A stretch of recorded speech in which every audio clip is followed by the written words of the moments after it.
Friday edition of the Tall Can Audio Podcast. What's going on, everybody? Matt Robinson here with you today. Going to pound out a quick one here on a couple things we saw on Thursday night at the NHL, the first night of the NHL All Star festivities, but I'm pretty sure we're going to be back a little later today, probably early afternoon. Things not totally set in stone, but we're going to touch base with Lever Sage here on Friday as well. So you'll be able to hear from him a little later on today. But in the meantime, thought we'd drop something here, just talking about a little bit, like I said, about what we saw on the Thursday night from the NHL All Star festivities. And I'll be honest with you, I'm actually recording this in a couple of parts. The fantasy draft, whatever you want to call it, that's just wrapped up, and I was going to wait and record this after the PWHL 3-on-3 showcase, but right now they're doing this, they're droning on and on about awarding the Man of the Hour the Man of the Year to the 1967 Toronto Maple Leafs, and they're doing it on the ice, and it's taking forever. We're introducing just guy after guy, and looking past the idea of awarding a team from 1967 a Man of This Year award and the logic in that, it's just, man, it's taken the wind out of the sails here a little bit. There's a decent crowd down at Scotiabank Arena, and the draft itself, we'll talk about it in a second, it kind of had its moments. It was sort of up and down a little bit. The crowd got into certain parts of it, and it would have been one thing if you'd have gotten everybody off the ice, hit the Zamboni, and then fired up the 3-on-3 contest. I think you'd have kind of kept the crowd buzzing here a little bit, but it's killed them. It killed me sitting on the couch. So I thought, you know what, I can sneak in here, record the first half of this episode while they're droning on about that. And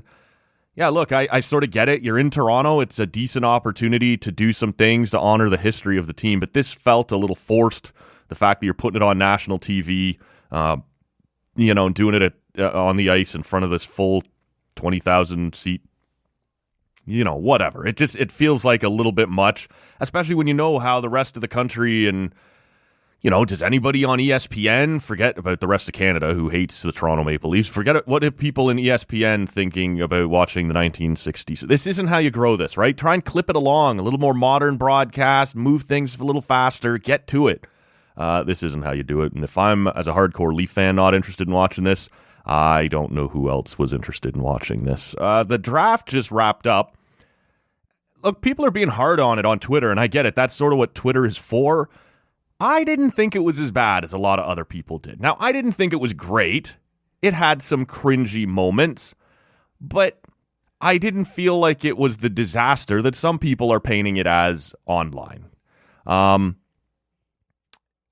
felt like, compared to previous editions, now the first thing we should point out, and Mark Lazarus summed it up pretty nice, he's a reporter for The Athletic, he just tweeted out, they're sober, lame. And that is one difference from the famous 2015 edition of the All Star Draft. That it was pretty clear all the boys were getting into it there during the commercial breaks and having a few pints and whatnot. This one, that was definitely not the case. So that does take some of the energy out of it. But I felt like they shortened it up a little bit. It felt like they paid extra attention or enforced a little harder the time limit on draft picks and sort of rushed them. Now, a couple of times it was getting away from, like, Michael Bublé was, it was fun. It was cool to see that he was enjoying this, but he was sort of dragging his heels a couple times, slowing things down. But it was sort of good that the celebrities, I guess, were willing to do that, because the hockey players almost never are. Like, this has always been a thing that if they have any personality, they're afraid to show it because hockey's so traditional and our older fan base won't appreciate it, these sorts of things. And so you sort of get very dry answers, very dry interviews, much like you do, dry meaning personality-wise, not the fact that there was no beer at this one. You get sort of these dry responses. And I felt like they kind of got in the way and made it worse this time. And we'll talk about that in a second, I guess. But just in the sense of clipping it along a little bit, this took significantly less than an hour. I have time for that. It wasn't a great showing. There was a couple of weird production moments.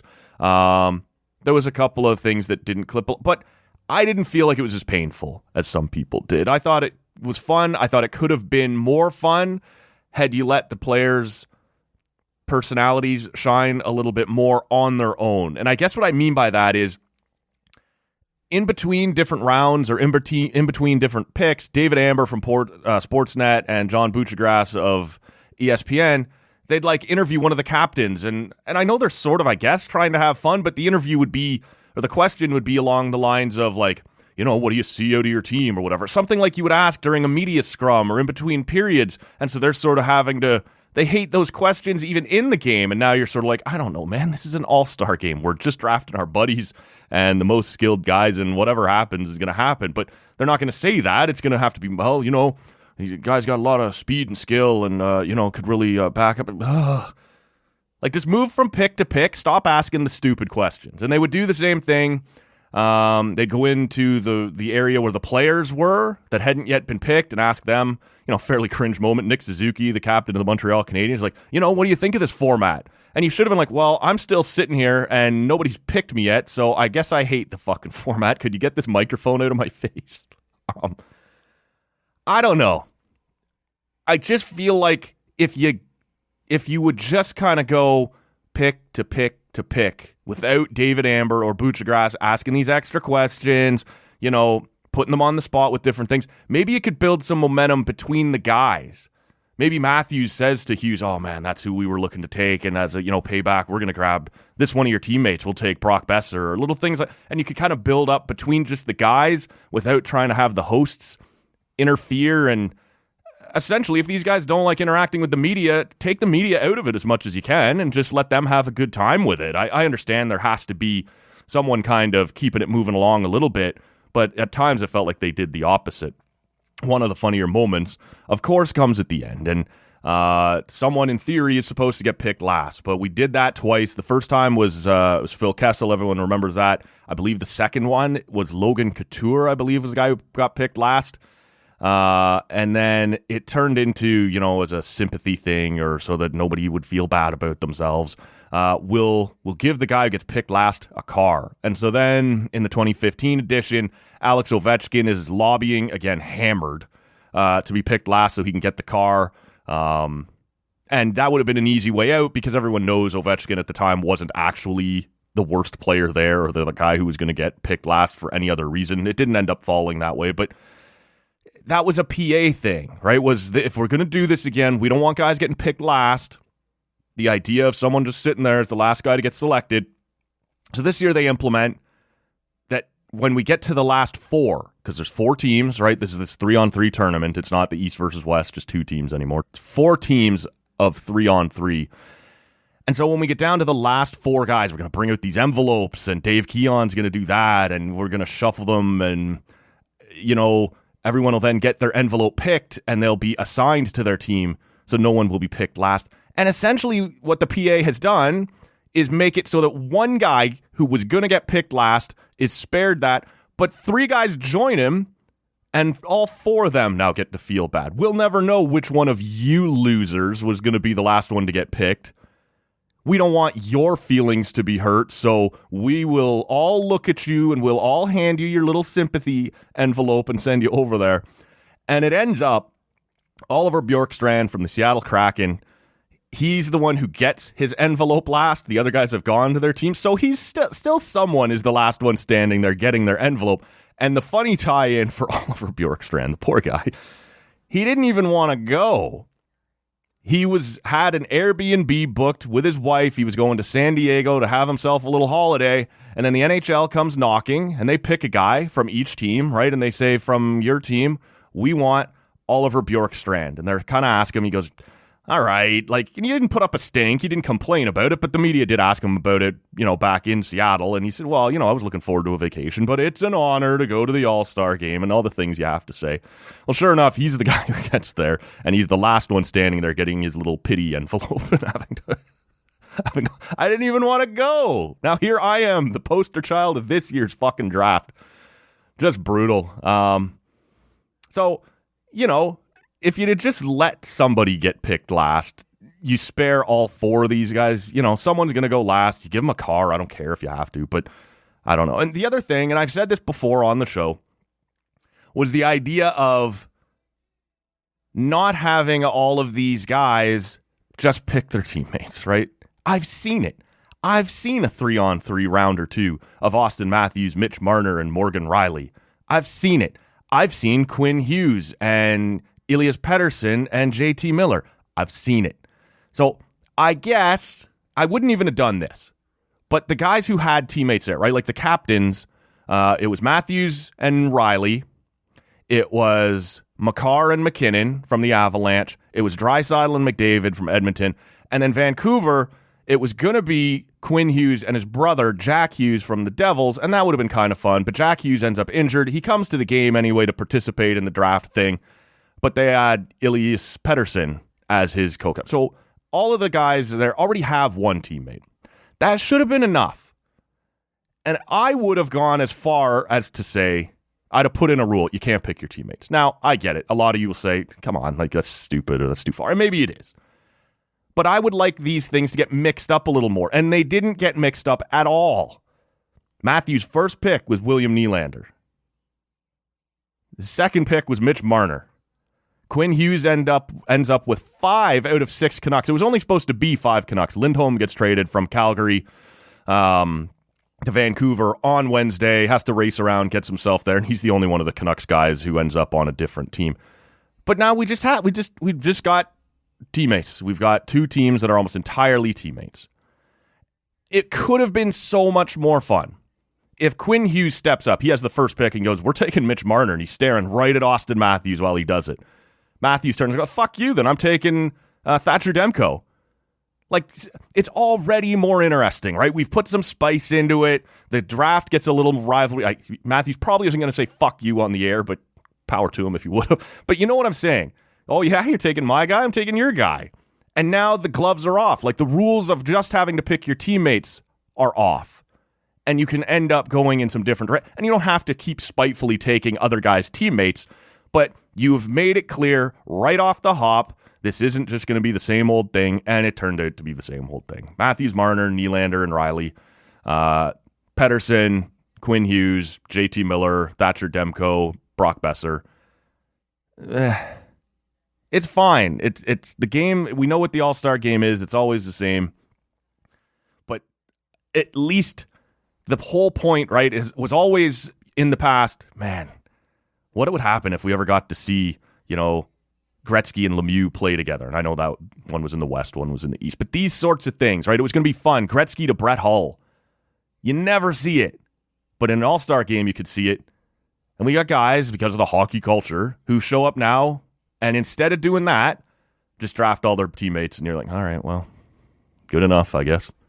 Matthews went even further with it, right? Like Clayton Keller, who he knows because the guy plays down in Arizona. They skate together a bit in the summer. Things like that.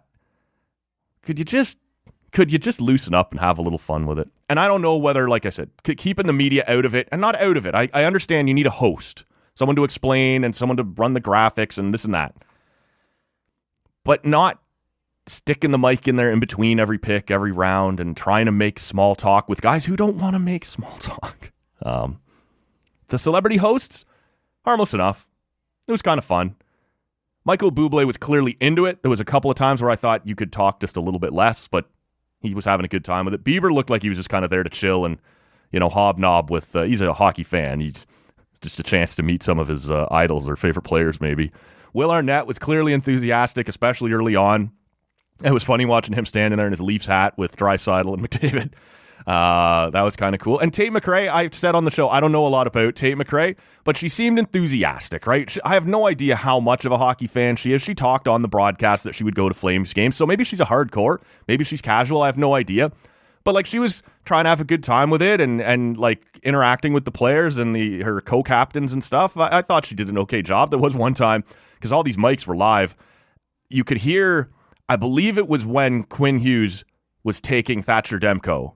You could hear her voice on another mic. And I don't know if she was talking about a guy they were talking about or talking about Demko. And you can hear her voice kind of backed off the mic, but still on the mic, going like, oh, is he good? Just kind of like, so again, maybe she's talking about Demko. Maybe she's asking about whoever they were going to pick next. But I thought it was a neat touch. It was a nice try. Whether you do it again is completely up to you. They did interject a little bit of life and a little bit of enthusiasm into some personalities that can otherwise be a little bit dry. But, I thought it was harmless enough. whether you want to keep that going, we'll see if they're going to do the draft again next year. Maybe there won't even be an All-Star game next year, right? They're doing that mini World Cup. That was one observation I made when the Quinn Hughes brothers selected Brady Tkachuk. You're like, well, that's kind of fun in an environment like this, but as a Canadian hockey fan, I'm not sure how pumped I am to see the Hughes brothers and Brady Tkachuk and Austin Matthews and all these guys standing out there together when they're getting ready to take on Canada. But that's a problem for a different day. So I don't know. Not a bad event. Like I said, I didn't think it was as terrible as a lot of other people did. I didn't think it was brilliant by any means. I didn't think it was riveting television by any means. But I sort of knew going in what it was going to be. These guys are a little awkward, and they're going to stick to the hockey culture. So it's sort of going to be what it's going to be.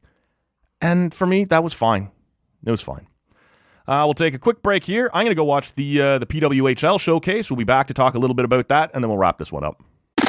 Oh my God, that was painful. Not the PWHL part in particular, the wait. I told you, I sat out there, I watched the aftermath of the draft. I watched them call out the first couple of guys from the 1967 team, the transition they had done to get to that part of the broadcast. And I said, screw it, I'm going to come in here, I'm going to record the first half of the show. And by the time I was done that, I went out. They were still trotting out. They did an interview with William Nylander. They did an interview with Brady Tkachuk. They did an interview with Brian Burke. And I see on Twitter, one of the reporters they're saying we're still 30 minutes away from puck drop on the PWHL game. If you want to talk about how to kill a live crowd, it's a boring-ass ceremony like that, and then a bunch more just dead air in the building while you do a bunch of stuff on TV. Now, I get it. You got to roll up the carpets, and you got to hit the Zamboni, and there's certain logistics involved. But, man, just skip the ceremony on the 67 Leafs. Believe it or not, we've heard a lot over the years about the 67 Leafs. We know about the 67 Leafs. Leaf fans have heard plenty about 1967 over the years. Skip it. So it was painful to get to. If you were in the building, I'd love to hear from you at Tall Can Audio about what they did to try and keep you entertained, because it looked, man, on TV, it was long. I can't imagine what it was like in the building. One last thing I just wanted to mention quickly about the draft, and there's nothing important, but one of the things that bugged me, and this comes from a very Leaf place, is Austin Matthews picking Matthew Barzal. No, we're not doing that. We're also not picking Nick Suzuki, and we're also not picking Brady Tkachuk. Now, to Brady Tkachuk's credit, he was asked about that in his interview on Sportsnet. He said, I think it was Friedman who said, I'm sure there was one team you did not want to be a part of, and that would have been that Toronto team that had all the Leafs on it. And to his credit, he kind of goes, yeah, that would have been interesting. Probably not a lot of passes going their way. And so that's fine. Like, that's how you're supposed to handle those things. Had he actually been picked there, would it have been fine and kind of interesting? Yes. The fact that it wasn't allows everybody to keep playing up the rivalry, that's fine. But the Leafs shouldn't have picked him.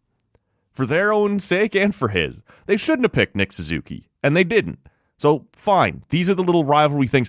But they did John Tavares dirty by drafting Matthew Barzal. Isles fans have put John Tavares through shit for 5-6 years now. Just being completely unwilling to take off their soiled diapers. They have to just sit in them for the rest of their lives, I guess. And so if it was up to Austin Matthews and Morgan Riley, Matthew Barzal sits there till the very end. He is the last one picked. Screw you, Islanders fans. We're not taking your guy. I hope he's the last one sitting there. Now, would someone else have taken him before that? Probably. You look at some of the guys who were still sitting there at the end. Is Matthew Barzal better than them? Probably. But you let a different team do it. You don't do it. We're leaning into this. We're doing the rivalry thing. If this is the hockey thing I talked about a few minutes ago, we're going to take all our buddies and all our teammates, then it also means you don't take your rivals. And at this point, for John Tavares' sake, you don't take an Islander. That's where I stand on that. Also, if any Habs fans are listening, I power to you for being here, honestly. We don't talk a lot about your team. When we do, it's not very nice. Boone Jenner went before Nick Suzuki. That's what everybody thinks of your guy. That's your next great captain. A team-preferred Boone Jenner. Moving on, we got to the PWHL part of this, and the game was fun. The introductions were fun. Like I said, it was a drag to get there, so kudos to the audience that did manage to come back around and find some energy after being asked to sit around for as long as they were. The introductions were really cool. Marie-Philippe Poulin, perhaps not surprisingly, got a huge ovation. And Sarah Nurse was probably the second biggest one. Everyone got, nice cheers, nice ovations. But the introductions, the way they were done, the Canadian crowd obviously leaning into their, they gave a nice ovation to Kendall Coyne Schofield as well and to Hillary Knight. But the two big ones, for sure, were Poulin, the Canadian legend, and Sarah Nurse, right, the Toronto PWHL leader and everything that went into that. It was fun to watch those girls get the attention. They were clearly loving it. They were doing the interviews beforehand. Everyone obviously having a really good time. And the game, it's an all-star 3-on-3 game, right? It looked exactly like what you'd expect it to look like. It looked like what the men's games look like at this 3-on-3 all-star game. A lot of goals, a lot of offense, a lot of up and down the ice. Not a lot of defense, not a lot of helping out your goaltenders. So, but I mean, what else was it going to look like when you play 3-on-3 for an extended period like that? They did 2 10-minute halves, and it was fun. The crowd was feeling it. You saw some pretty nice plays.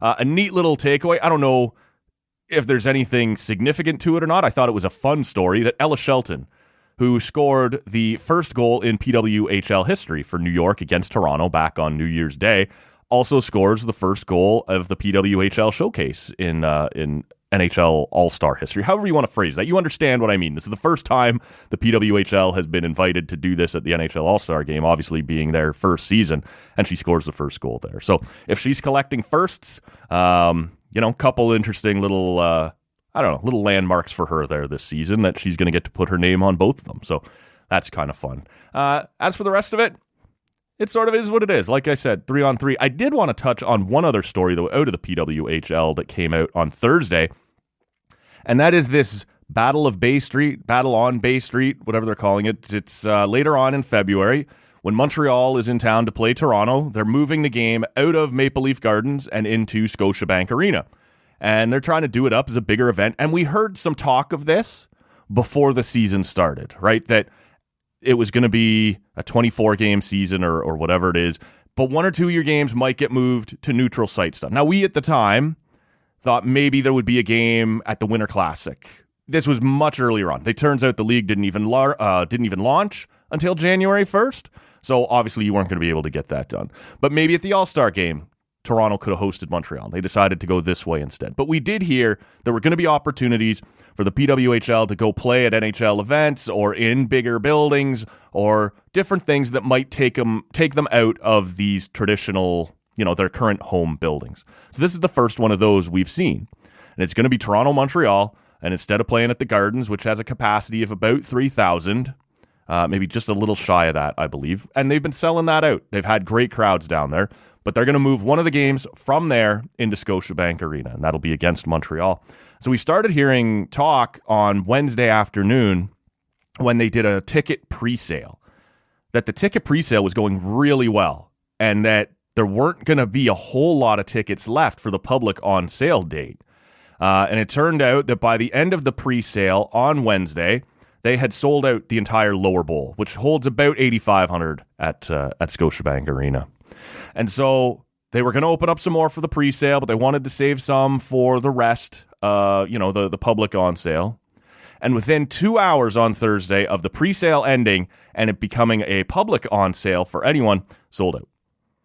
18,000, closer to 19,000.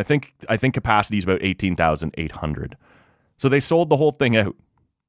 And this will be, the 4th time already this season that this league has shattered a record for professional women's hockey in North America. We started it out in Ottawa at their home opener, which was a bit over 8,000 people.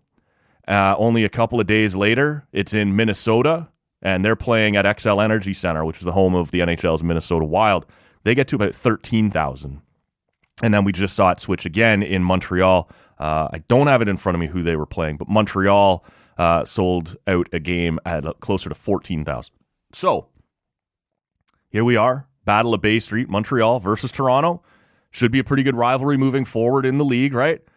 But they're doing it at Scotiabank, and it took the pre-sale plus 2 hours to sell the whole thing out. It's incredible how many times you are shattering this, shattering the myth. How many times have you been on Twitter and been in the replies, and there's always some douchebag sitting there, nobody cares about women's sports. Well, could we get a look first Could we try it before we just decide nobody's going to watch or nobody's going to care? Because every time this league has opened up more seats or more games or created more broadcast opportunities, the ratings go up. The seats sell out. So I don't know how long this is going to continue. Shrides and I talked about this on the podcast over the weekend. Maybe there is a little bit of a novelty here. It's new. And like any other sport, pick a team. Your team starts to struggle for a couple of years. And, do I really want to go out on a weeknight to watch another game? It's possible that this thing will have some ebbs and flows like every other pro sport. But the idea that just summarily you could write it off as something that isn't going to work, that has turned out to be bullshit. It is working. People are there. They're charging a reasonable price. They're not charging you Maple Leaf money to go see it. They have set this up well in arenas that, and let's face it, when you watch it on TV and you hear the word sellout and you don't see any empty seats and the crowds are going crazy, it makes you want to go. It makes it feel like a place to be. There's a supply and demand, right? Oh, I tried to get tickets. I couldn't go. The next time a game goes on sale, you try that much harder. You try that much faster. That's what had to happen here. And so when I say there's a novelty factor in any new sport. It's not specific to women's sports. I'm not trying to say anything like that. But it is sports. And if your team is bad for a while or whatever, yeah, maybe you'll struggle. That's just the way the market works. But so far, at every turn, when they have opened up these opportunities, people have shown up or people have turned it on and watched it on TV. And so I wonder, the next places you go here, Ottawa at Canadian Tire Centre has a higher capacity than 18,800 like the Scotiabank Arena has. You can open up. Now, I know they did some weird things with tarping and setting up some other sections, but it does still have a higher capacity than Scotiabank Arena. So maybe Ottawa wants to take a run at breaking this record, right? Maybe you could do that. Have a game later in the season where you move Ottawa out to Canadian Tire Centre and see what you could do. Now, Ottawa's a smaller market than Toronto, so it is a tougher draw, and the location isn't as good. So this is not anything new for NHL fans in Ottawa. But when you make it an event and you say, we want to set the record, and with how passionate this market has already been, I don't know. I think it's worth taking a shot. Montreal has a building that's bigger than both Canadian Tire Centre and Scotiabank Arena. If they could get into the Bell Center, I think it's closer to 21,000, 22,000. Maybe they want to take a run at setting this. Like at some point, you won't be able to do it anymore because you'll have sold out your NHL buildings in your local towns, and it just, the record will get really hard to, if this thing builds up enough, could you try and do something at TD Place at the football stadium? Could you do something at the Dome if you wanted to at some point? Yeah, you could do those things, but that's becomes a whole other event as opposed to just moving into the NHL building for a night and taking a run at the record. And I think both Ottawa and Montreal should take a run at it this year. See if they can get, see how many times you can set that record here in your inaugural season, because it's a hell of a story so far. Honestly, it is. So that's probably about it for tonight. Just some notes coming out of Thursday's NHL. Also, maybe we'll get to this later on with Lever Sage. The Orioles have added an ace. That's not going to make life any easier for the Blue Jays, but we can maybe get to that a little later on. But I just wanted to throw down some thoughts coming out of night one of the NHL All Star festivities. I didn't think it was quite as poor as everyone else did. I thought the big break in between the draft and the game was brutal. And then the game itself redeemed things, right? Brought it back, was exciting to watch. The crowd was into it. So kudos to everybody who endured down there in the arena. And we probably won't do one of these after the skills competition, although I will say I'm more interested in the skills this year than I have been in past years. The competitive element, going back to the more traditional events, I think everything that they're going to do on Friday night should be better, should be more entertaining, and hopefully the players will take a little bit more seriously. But we'll see how it goes. There is always that element for hockey guys that are too cool for school, and we'll see. And then Saturday, the games are whatever they're going to be. They're 3-on-3. Maybe I'll watch it. Maybe I won't. We'll see. But I thought Thursday was a pretty good start. Pretty entertaining to get up and going. So, like I said, stick around later this afternoon. I can't tell you exactly what time it'll be. Lee has said, he and I will try and touch base maybe around 11 or 12. Then it'll take me a little time to turn it around and get it uploaded. So look for it sometime kind of early to mid-afternoon on Friday, but we'll tweet about it and post about it as we always do. If you haven't had a chance yet, go back and check out episode 1249. Cheryl Pounder was here. That was a really fun chat, talking to her about everything she's been doing lately with the women's under 18s and the World Juniors and the PWHL and the NHL. We talked about what kind of turnaround the Sens are going through right now under Jacques Martin and whether that ship is slowly starting to turn. Talked about what the Leafs have going on right now and whether it's worth them, investing in this group at the trade deadline. In her opinion, is this a year to spend assets, or do we not really know what this team is yet? So all kinds of great stuff with Cheryl Pounder. That was episode 1249. If you haven't caught it yet, highly recommend you go back and check that one out. Until later today with Lever Sage, my name is Matt Robinson. Thank you for listening. We'll see you then. That's it. I cannot work under these conditions. If anybody wants me, I'll be downstairs at McDougal's. Call the weekend guy. I don't care.